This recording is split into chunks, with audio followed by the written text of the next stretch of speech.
नमस्कार, आप देख रहे हैं दिव्य हिमाचल टीवी। आपके साथ मैं हूं कविता सिंह। आज के बुलेटिन में हम बात करेंगे प्रदेश भर की अहम खबरों की, लेकिन उससे पहले हेडलाइंस। यूपी के हाथरस प्रकरण पर उबला हिमाचल। कांग्रेस सहित सामाजिक संगठनों ने धरना प्रदर्शन कर दोषियों के खिलाफ मांगी कार्रवाई। हमारी बेटी को मारने में आरोपी का परिवार भी शामिल। तलाशी कला में घटी वारदात पर परिजनों का आरोप। प्रधानमंत्री के दौरे पर सीएम ने किया मंथन। प्रदेश भर में 90 स्क्रीन पर दिखाया जाएगा अटल टनल का उद्घाटन। हिमाचल में 4 और कोरोना मरीजों की मौत। 66 नए रोगी, थम नहीं रहा कोविड का कहर। सोलंग को मनाली से जोड़ने वाला पुल टूटा। ब्यास नदी में बह गए 5 घोड़े।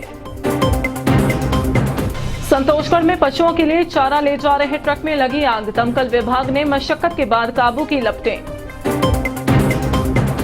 डमटाल में पकड़ी 3 क्विंटल 63 किलो भुक्की। सेब से लदे ट्रक में श्रीनगर से कानपुर ले जाई जा रही थी खेप।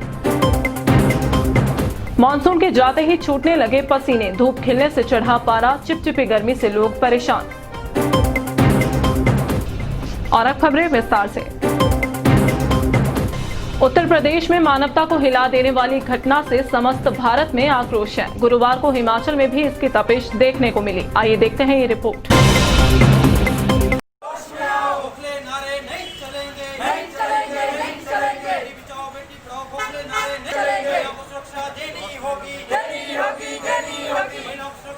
यूपी के हाथरस में युवती से गैंगरेप और फिर अमानवीय यातनाओं पर हिमाचल भी गुस्से में दिखा। प्रकरण में कांग्रेस सहित सामाजिक संगठनों ने गुरुवार को धरना प्रदर्शन कर यूपी सरकार के खिलाफ जमकर नारेबाजी की और वहां के डीएम और एसपी को तुरंत बर्खास्त करने की मांग कर डाली। आक्रोशित लोगों का कहना था कि हाथरस में पेश आई घटना ने वहां की कानून व्यवस्था की पोल भी खोल कर रख दी है। संगठनों ने कहा कि ऐसा घृणित कृत्य करने वालों को सरेआम सूली पर लटकाना चाहिए, ताकि इस तरह का काम करने से पहले कोई 100 बार सोचे। यही नहीं, इस दौरान संबंधित प्रशासनिक अधिकारियों के माध्यम से राष्ट्रपति को ज्ञापन भी भेजा गया, जिसमें पीड़िता के परिवार को 1 करोड़ रुपए मुआवजा और दोषियों को फांसी की सजा देने की गुहार लगाई गई। हमीरपुर के तलाशी कला गांव में घटी सनसनीखेज वारदात से समूचा जिला सन्न है। अपहरण के बाद युवती की हत्या और फिर लाश जंगल में दफनाने पर पीड़ित परिजनों ने इंसाफ की गुहार लगाई है। मृतक युवती के चाचा पवन कुमार का कहना है कि कितने महीने तक आरोपी पुलिस को गुमराह करता रहा, लेकिन अब सच सबके सामने आ गया है। उन्होंने कहा कि प्रकरण में किसी एक आरोपी का काम नहीं है, बल्कि उसका परिवार भी इसमें शामिल है। यहाँ जान लें कि हमीरपुर के तलाशी कला गांव से लापता युवती की हत्या के बाद लाश जंगल में गाड़ दी गई थी। परिजनों की शिकायत के आधार पर पुलिस ने गाँव के ही एक युवक को अरेस्ट किया था और पूछताछ के बाद पंगानाला के पास खुदाई की तो वहाँ युवती का कंकाल बरामद हुआ। अब यह कंकाल किसका है, इस बात की पुष्टि तो डीएनए रिपोर्ट के बाद ही होगी, लेकिन माना जा रहा है कि कंकाल लापता युवती का ही है। कहना क्या है, आपके सामने जो किया लड़के ने, इसने मार के उधर दबा दिया था। और क्या कहना है? कब की घटना, कब गायब हुई? 8 जून की, 8 मई की। अब क्या मिला है? क्या मिला? खोपड़ी मिली है, हड्डियां मिली है, अब कपड़े मिले हैं। और क्या जो प्रशासन ने कार्रवाई की आपके सामने ही है, जो भी है। 4-5 दिन महीने इसने ऐसे ही का कर दिया, गदी गेट में डाल दिया, सबको बेवकूफ बनाता रहा। क्या मांग है आपकी? मांग की क्या? हम फांसी की सजा चाहते हैं, फांसी दिला के हटेंगे। और क्या मांग है? हम बैठने वाले नहीं है। नहीं किसी पे इसके बाकी माँ बाप बहन भाई जो भी इसका बहन है, माँ बाप है, साथ में मिले हुए हैं। हाँ मिले हुए हैं, अकेले बंदे का काम नहीं है। पुलिस की कार्रवाई पे क्या कहेंगे? हम प्रशासन से ही कहा है, उन्होंने कार्रवाई की, हमारे को डेड बॉडी का रिकवरी दिया है। अभी रुकेंगे एक छोटे से ब्रेक के लिए। महाराजा अग्रसेन यूनिवर्सिटी, कालू झंडा, तहसील Baddi, district Solan. Admission free above 90% for BTech, MTech, BHMCT and MTTM. 20% discount in tuition fee and 100% in security for all the new admission in UG and PG courses for full course. University has been inaugurated by President of India in the presence of CM Himachal Pradesh. Courses offered: BTech, MTech, BA, LLB, BCom, LLB, LLM, D Pharma, B Pharma, BCom, BCom Honor, BBA, MBA, MCom, BCA, MCA, BSc, Medical and Non-Medical, MSc, Hotel Management.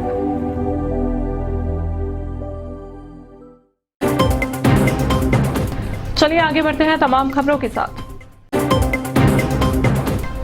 Atal tunnel का उद्घाटन करने के लिए प्रधानमंत्री नरेंद्र मोदी 3 अक्टूबर को हिमाचल पहुंच रहे हैं। इस संबंध में मुख्यमंत्री जयराम ठाकुर ने आज अपने मंत्रियों व पार्टी नेताओं से वीडियो कॉन्फ्रेंसिंग के माध्यम से बातचीत की।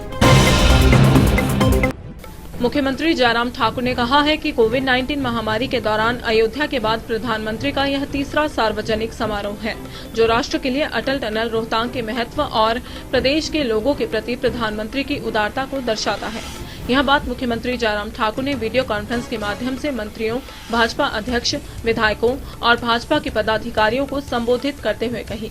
उन्होंने कहा कि यह आयोजन शानदार हो सकता था, लेकिन कोरोना महामारी ने हमें सामाजिक दूरी के नियमों का सख्ती से पालन करने के लिए मजबूर किया है।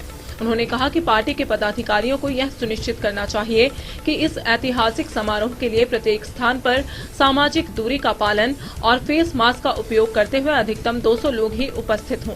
उन्होंने कहा कि सभी जिला मुख्यालय, विधानसभा क्षेत्रों और प्रदेश के सभी महत्वपूर्ण स्थानों पर 90 LED स्क्रीन स्थापित की जाएंगी, ताकि राज्य के लोग अटल टनल रोहतांग के लोकार्पण समारोह को देख सके।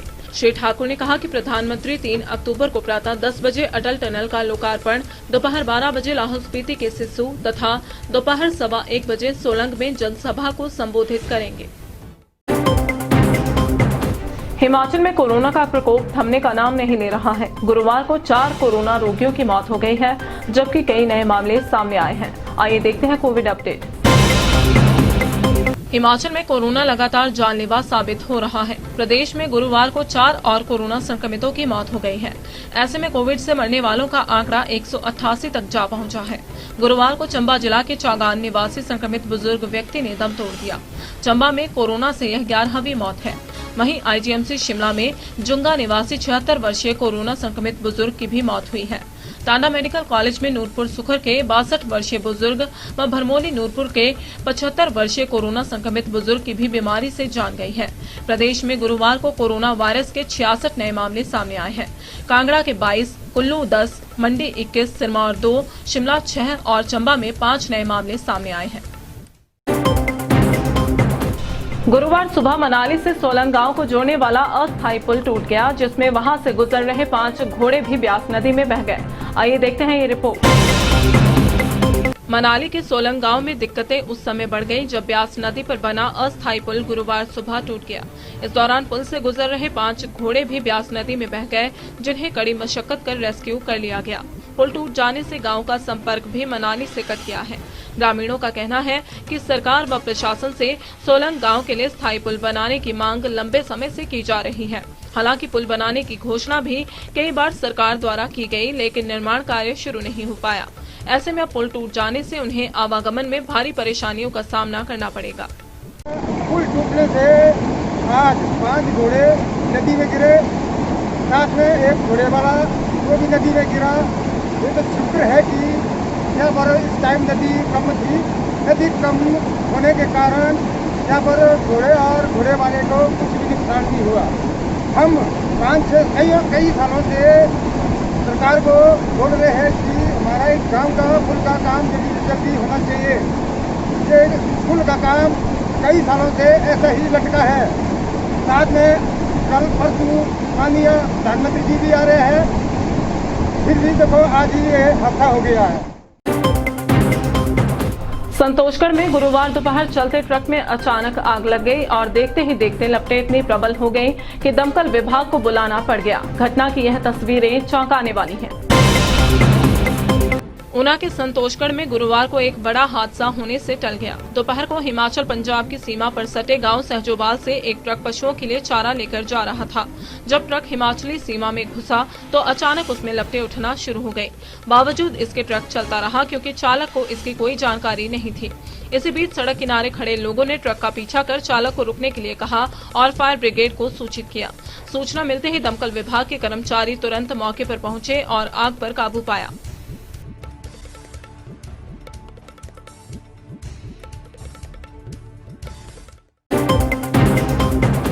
डमटाल पुलिस ने गुरुवार सुबह नशा तस्करों के सभी मंसूबों पर पानी फेर दिया और नशे की एक बड़ी खेप पकड़ ली। यह नशा श्रीनगर से कानपुर पहुंचाया जाना था। डमटाल पुलिस ने आज सुबह सेब से लदे ट्रक से क्विंटलों के हिसाब से भुक्की की खेप पकड़ने में सफलता हासिल की। थाना प्रभारी डमटाल हरीश गुलेरिया ने बताया कि हिल टॉप मंदिर के पास राष्ट्रीय राजमार्ग पर उन्होंने नाका लगाया हुआ था। इस बीच श्रीनगर से सेब ले जा रहे ट्रक को तलाशी के लिए रोका गया। पुलिस की टीम ने जब ट्रक की पड़ताल की तो सेब की पेटियों के बीच में बोरियों में रखी 3 क्विंटल 63 किलोग्राम भुक्की और चूरा पोस्त बरामद हुआ। बताया जा रहा है कि नशे की यह खेप कानपुर पहुंचाई जानी थी, लेकिन पुलिस ने तस्करों के सभी मंसूबों पर पानी फेर दिया। इस संदर्भ में पुलिस ने बारामूला के उमर इब्राहिम व हलील भट्ट को गिरफ्तार कर लिया है। हिमाचल से मानसून की विदाई के साथ ही सूर्यदेव भी तेवर दिखाने लगे हैं। दिन के समय तेज धूप खिलने से तापमान में बढ़ोतरी रिकॉर्ड की जा रही है। हालांकि रातें पहले के मुकाबले कुछ सर्द हुई हैं, लेकिन फिर भी लोग चिपचिपी गर्मी से परेशान हैं। हिमाचल प्रदेश से मानसून के पूरी तरह विदा होते ही तापमान में बढ़ोतरी आने लगी है। दिन के समय गर्मी खूब पसीने छुड़ा रही है। वहीं मौसम विभाग के पूर्वानुमान के तहत राज्य में 7 अक्टूबर तक मौसम साफ रहेगा। इस दौरान अनेक स्थानों पर धूप खिले रहने से अधिकतम तापमान में और उछाल आने की संभावना जताई जा रही है। उधर गुरुवार को राज्य के अधिकतर क्षेत्रों में मौसम साफ रहा। धूप खिलने से अधिकतम तापमान में 1 से 2 डिग्री सेल्सियस तक की बढ़ोतरी आंकी गई है। सोलन के अधिकतम तापमान में सबसे ज्यादा 2 डिग्री का उछाल आया है। भुंतर, ऊना और नाहन को छोड़कर समूचे प्रदेश के पारे में बढ़ोतरी हुई है। भुंतर, ऊना व नाहन के अधिकतम तापमान में हल्की गिरावट दर्ज की गई है। मौसम साफ होने से प्रदेश भर के न्यूनतम तापमान में भी बढ़ोतरी रिकॉर्ड की गई है।